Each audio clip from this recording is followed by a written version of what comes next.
So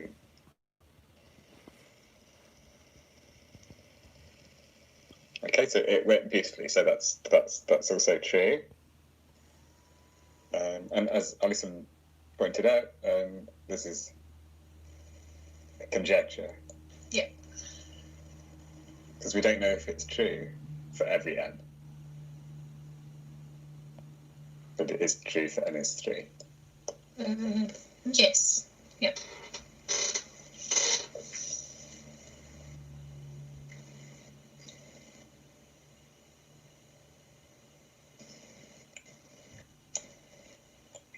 I'm rewriting this one in a slightly more formal way, the last one from Dominic.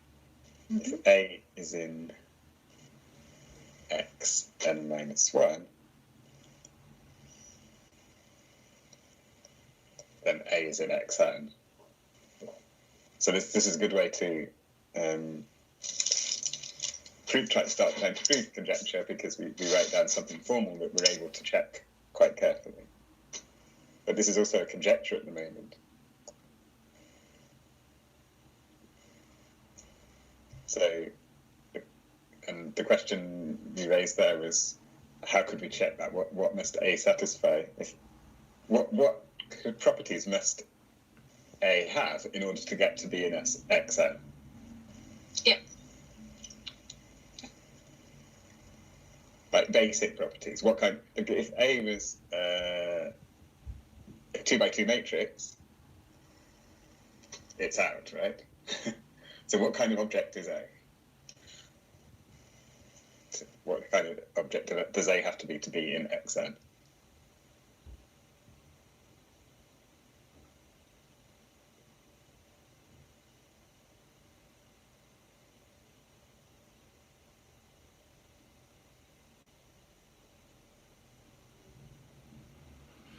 Okay, so Saul says it's a set of integers with no consecutive integers.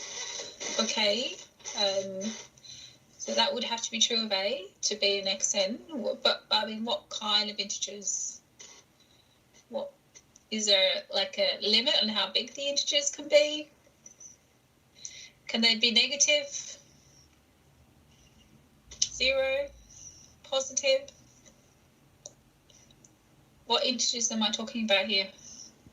Positive integers less than n. Why less than n? Well, Dominic says between 1 and n, so they're not quite the same thing. What's the difference between saying positive integers is less than n and between 1 and n?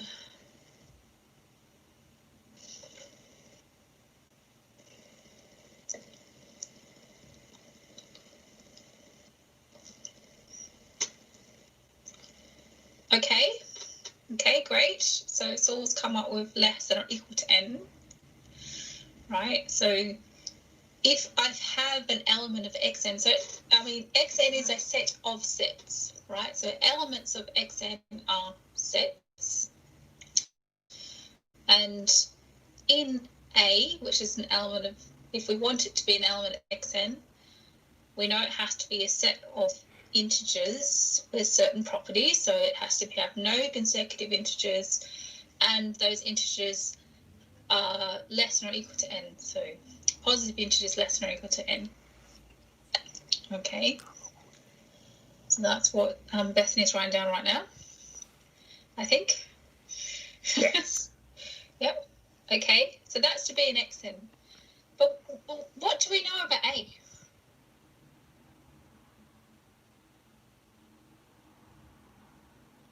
What are we told about A?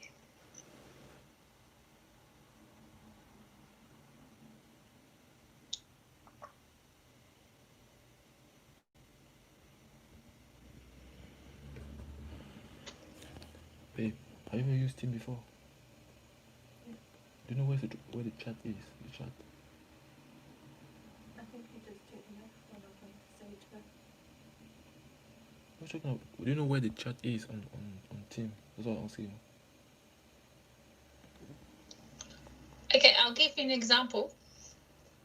And I'll give you an example that's true for any n. Okay, I'm going to write it in the chat. All right, so here's an example. Okay, how did the chat? I just said it was true for any n. It's not. as an A.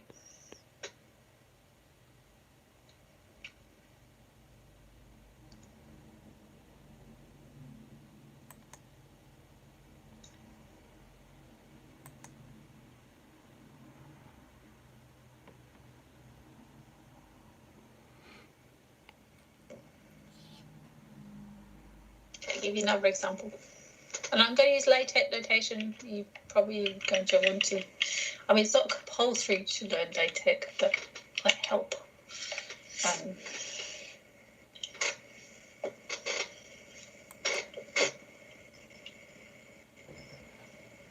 So your claim is that this set is in Xn for any A, for any I n. picked Is the it? wrong project. Did we say no?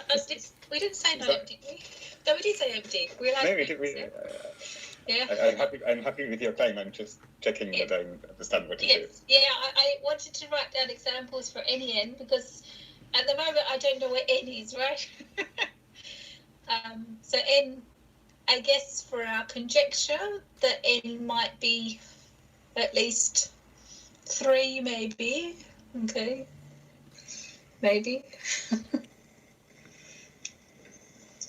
Or maybe 4. I don't know if we've defined what x2 is.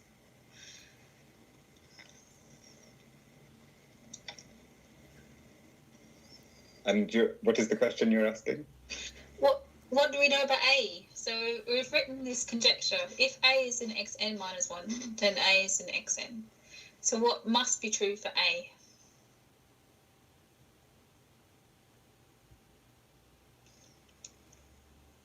Now I've given you some examples of what A could be.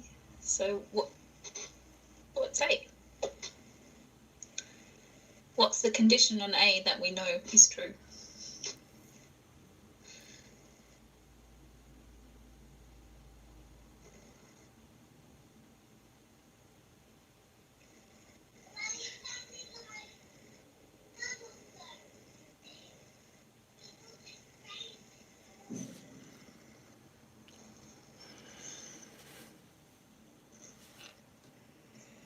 It's like crickets. You can probably hear my kids in the background now. Right, so A is already in xn minus 1. Ah, yes, that's what I was looking for. Right, so A is in x minus n minus 1. So it's already a set of integers with no consecutive integers. And what's true of those, also is true of those integers?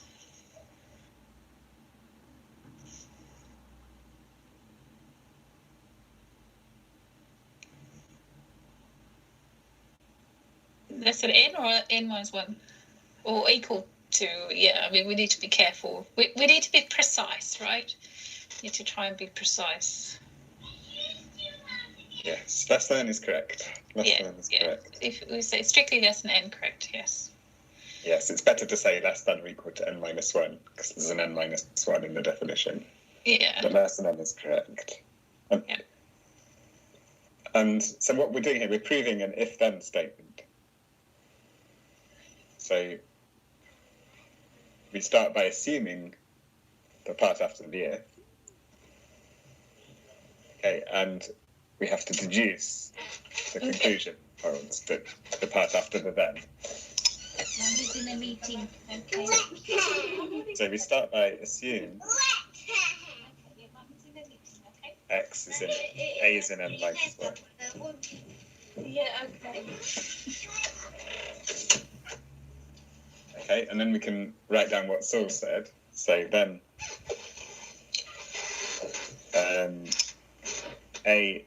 we could say A is contained in Sn minus 1. That's quite short. That's shorthand for saying A is a set of integers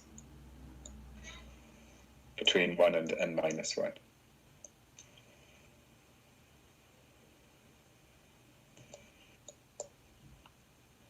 Okay, and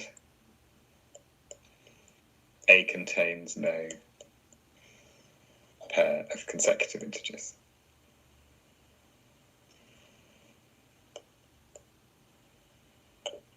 Okay, so there we're using the definition of xn minus 1. What does it mean to be in xn minus 1? It means precisely these two things. So we just unpack the definition of what we know, what we're given, what we're assuming here. And we have to get from there to the fact that A is in Xn. Yep. And I think we've pretty much said why that's true, haven't we? Yes. Sorry. No, I'm just agreeing with you. Okay. Okay, so to be in Xn, we must show that A is contained in Sn. Well, it's clear A is contained in Sn because that's a weaker condition. It just has to be a set of integers between 1 and n, and it's already a set of integers between 1 and n minus 1. Okay. We could write that more formally, in fact. We could say, so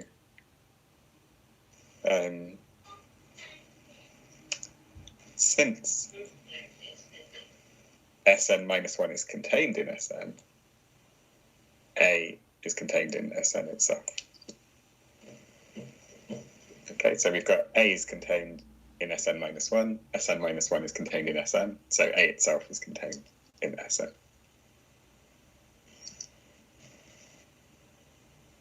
Okay, and we already know A contains no pair of consecutive integers, so we've got two things there, if you like, two star and star star.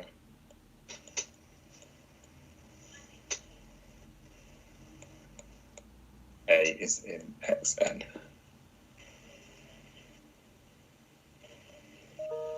So this whole thing there is a proof of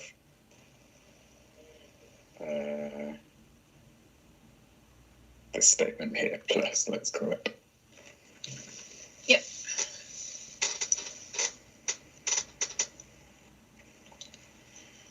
Okay, and that's lemma 3.2a from the write-up. So we've just established a proof of part A.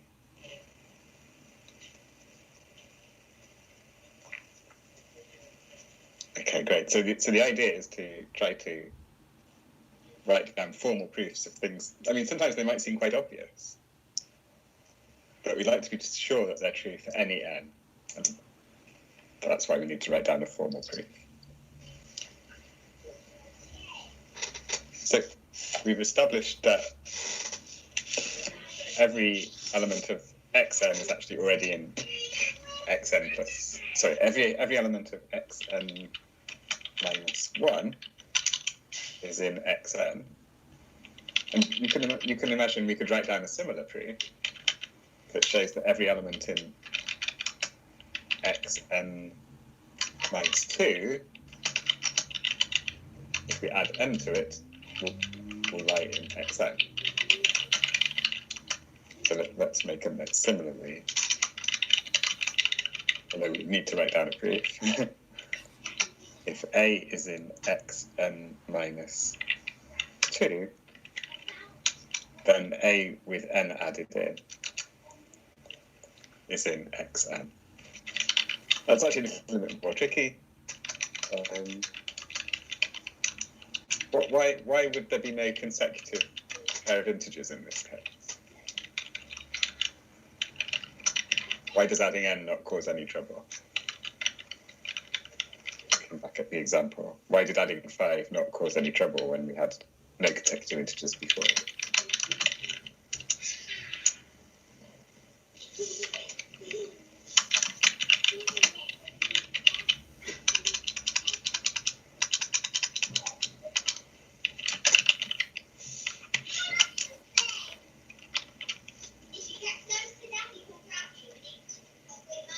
Okay, great. Hit the nail on the head.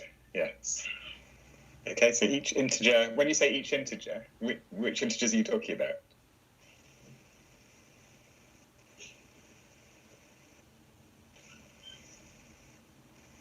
Or can anyone help us all out? Okay, I think you've got it exactly right, but we need more detail. Which integers are you referring to? Okay, yeah. Yeah, almost. I think I want something a little bit more precise. Well, yeah, okay, maybe that's okay. It's just the way I'm thinking about it slightly differently. Yeah, I mean, I guess what you want is like a proof of what you just wrote down, right?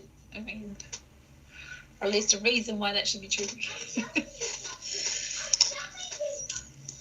I think I just want to say it's the integers in A. Yeah, that's what I mean. Yeah, so you want something that's referring to what you've written down, so you can see exactly why what you've written down is true. Yeah. Yes, right, exactly. So you need to write down things very precisely. And so when you say something like each integer, you have to say each integer in A or in the set that you're referring to. So the point is, if A is in xn minus 2, then each integer in A is less than or equal to n minus 2. And indeed, that's because each integer in A is also in xn minus 2. So that's why Saul's answer is correct. Okay, great. I suppose the next question is why are we adding n? Why do we do that? Why is that a good idea to add n to everything in the xn minus 2s? I mean, it worked. It worked for our example with x5. But why is that a good idea?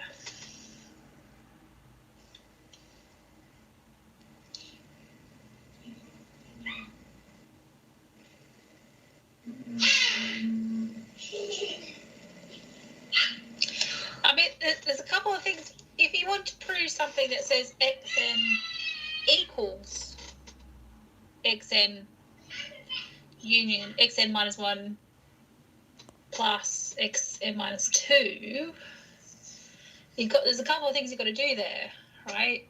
So it's not just enough to say, oh, well, I can see everything in one set is in my new set, and I can see that everything else in this other set's in my new set. How do I know I've covered everything? First question. How do I know that it's complete, that I didn't miss anything out? And the other question is, how do I know that I didn't count something twice? So whenever we're counting something in combinatorics, we need to ask two questions. Have I counted everything? And did I count everything exactly once? Okay, so...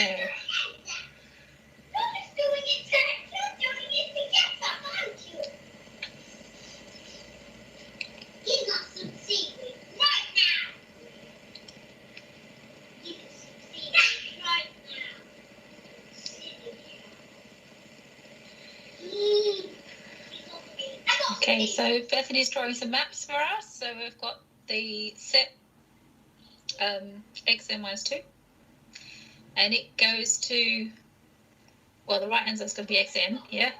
So it's got a map from xn minus 2 to xn, where I take a in xn minus 2 and map it to a union, which we've established is an xn, so that's a well-defined map. That's okay. I'm not lying to you by saying that there's a map there. And then there's a second map from xn minus 1 to xn, which says, oh, we'll just take A and map it to A. Okay, and we've also established that's okay. Every element in xn minus 1 is also an element of xn. Okay, so that's also a perfectly good map. And then she's drawn it so they've got two disjoint images of these maps, right? So we're sort of thinking about,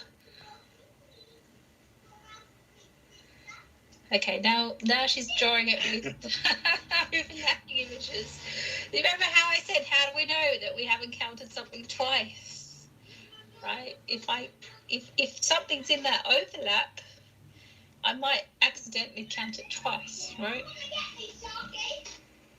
If I want to use these maps just to count how many things there are in xn, I need to know that I've covered everything in xn, so there's nothing outside of those images.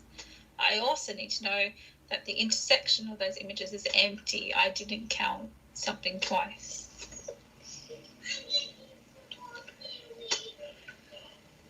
So it's two questions, yeah. Two questions. Is there an overlap?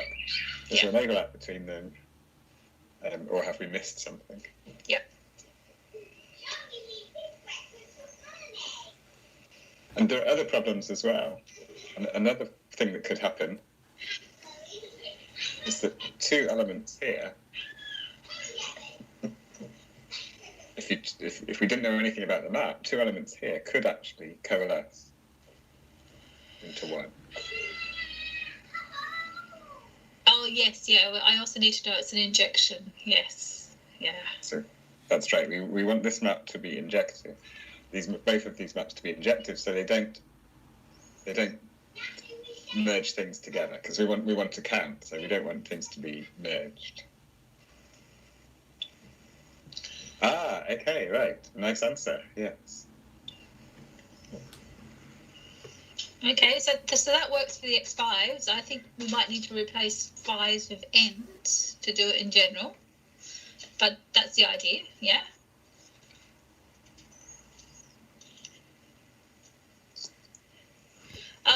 Unfortunately, that's not quite true.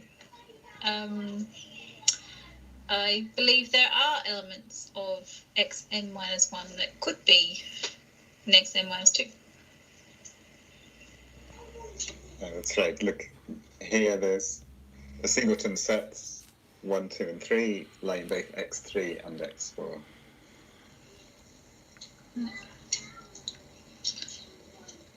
So if I was looking at the intersection of x3 and x4, for example, I would in fact get x3. x3 is a subset. If I want to look at x3 intersect x5, again, x3 is a subset of x5.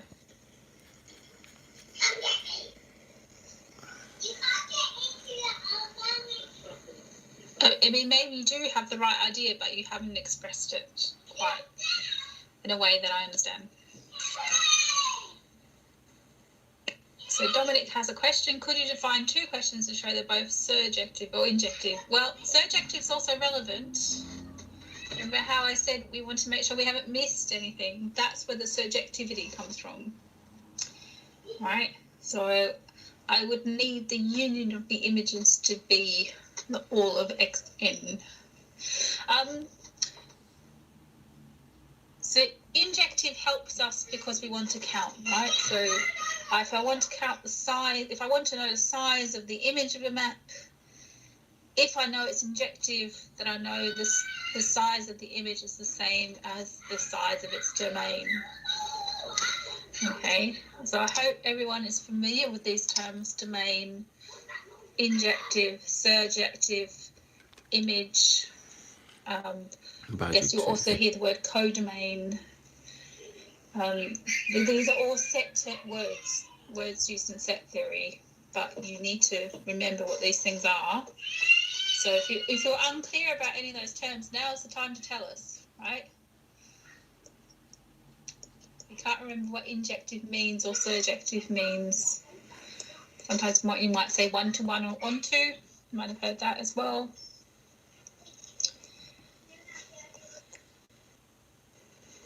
So Dominic is right. We should formally define functions, which we haven't done very explicitly up till now.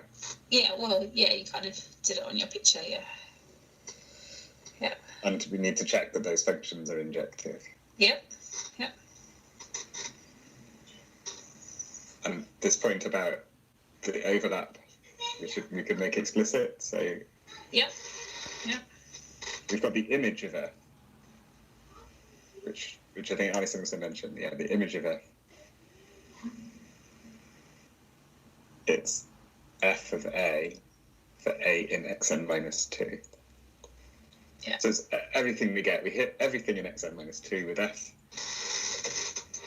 And that's this set here.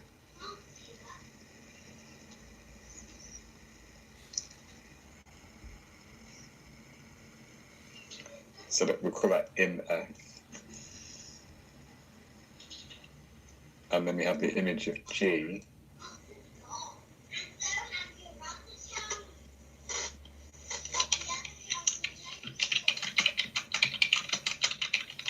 And there was an observation of Stall.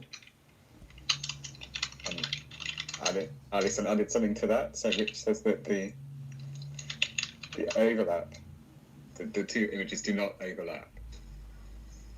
To say that, we could say that the intersection is the empty set. Yep. Yep. So we don't count something twice.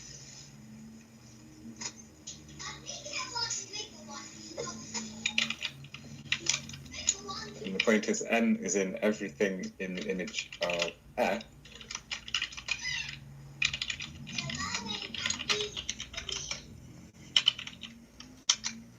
And is not in A.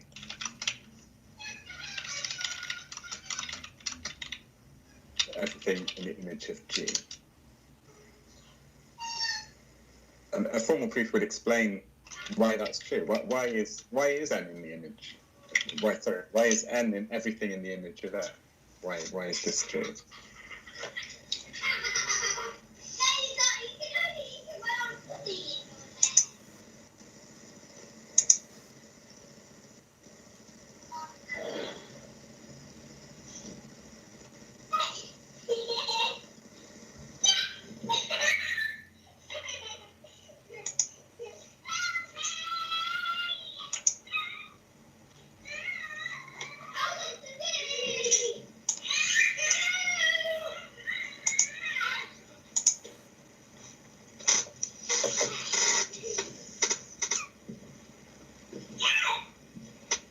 So if you're struggling with the general case, you could go back to the beginning, and then you could say, well, what we had the map F from x3 to x5, and it was sending A to A union 5. So why was 5 in the image of everything? Sorry, why was 5 contained in everything in the image of that map?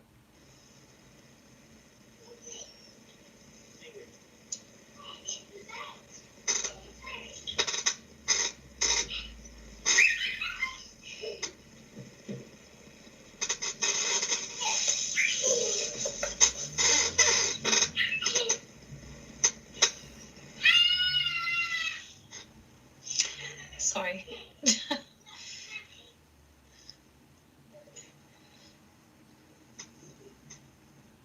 They're having a good time. Yeah, they just come home from school. They'll always be back about 3:30 or so. Freedom. Something like that. Yes, I have a 6-year-old and a 4-year-old. You might even see them at some point. You're certainly going to hear them. So. The problem with some of these statements is sometimes they're just completely obvious. You think, well, if you add 5 to every subset in X3, you'll clearly have 5 in there. So there's nothing to say really, because you're adding 5 to every subset of X3. So 5 will be in everything you get when you do that. Okay, so it follows from the definition of the function, and we hear the definition of F. It says add n to every subset in xn minus 2. So, but that's why it's true.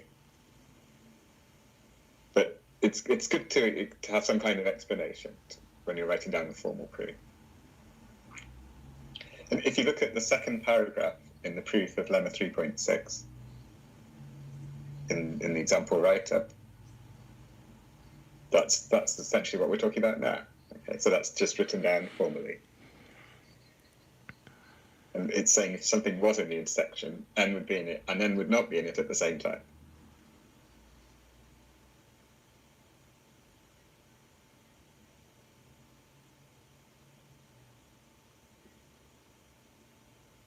So these functions are not exactly surjective, because they don't, like, f only hits part of the image. So f itself is not surjective, and nor is g. There's something that's like surjectivity going on now. The union of these two images is the whole thing. So that's how we have to say it. So the last thing we need is that the image of F union the image of G must be XF. Okay, we haven't got time to talk about that, but that also needs to be checked. So when we put all these things together, we can then conclude that the conjecture we had earlier holds. And so we get Fibonacci numbers. That's the idea.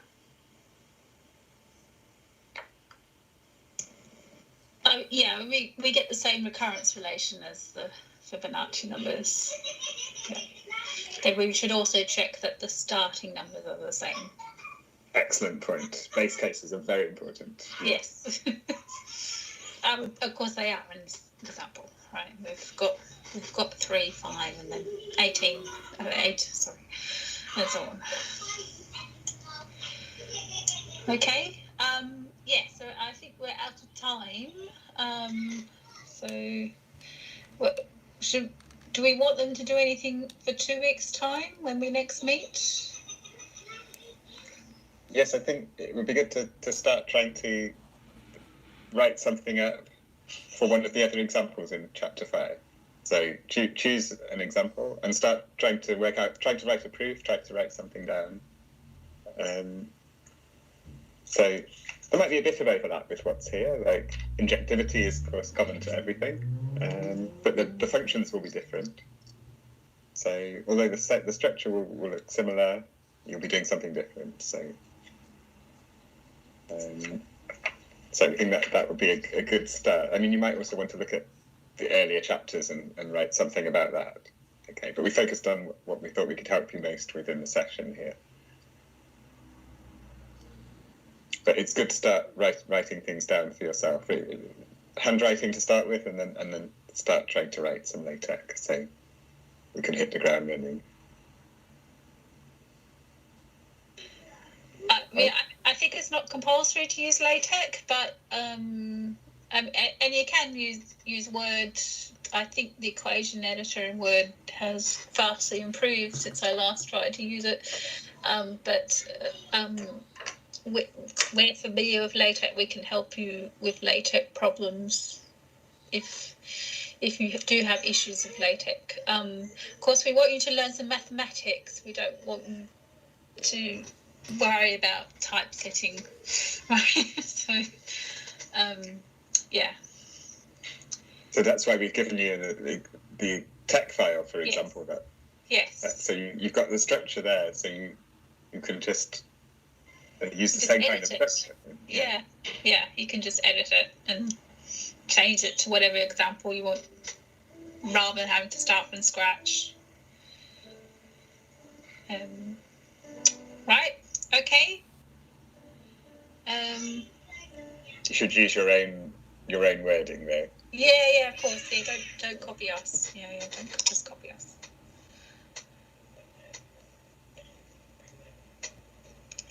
Okay. Right. Yeah. So we'll see you in 2 weeks' time. Please have a go at one of the examples. We will put a copy of what Bethany has written in this session somewhere. I mean, you can share files via Teams. Maybe we'll try that first. If that doesn't work, we'll just email it to you, right? Okay. We've also got the Minerva. Oh, yes, Minerva. Yeah, we could put it in the group in Minerva. Yes, that's the next option, isn't it? Yes. Yeah. Okay. So, yeah, hopefully we see you all next time, in 2 weeks' time. Yeah, thank you all for coming. Yes.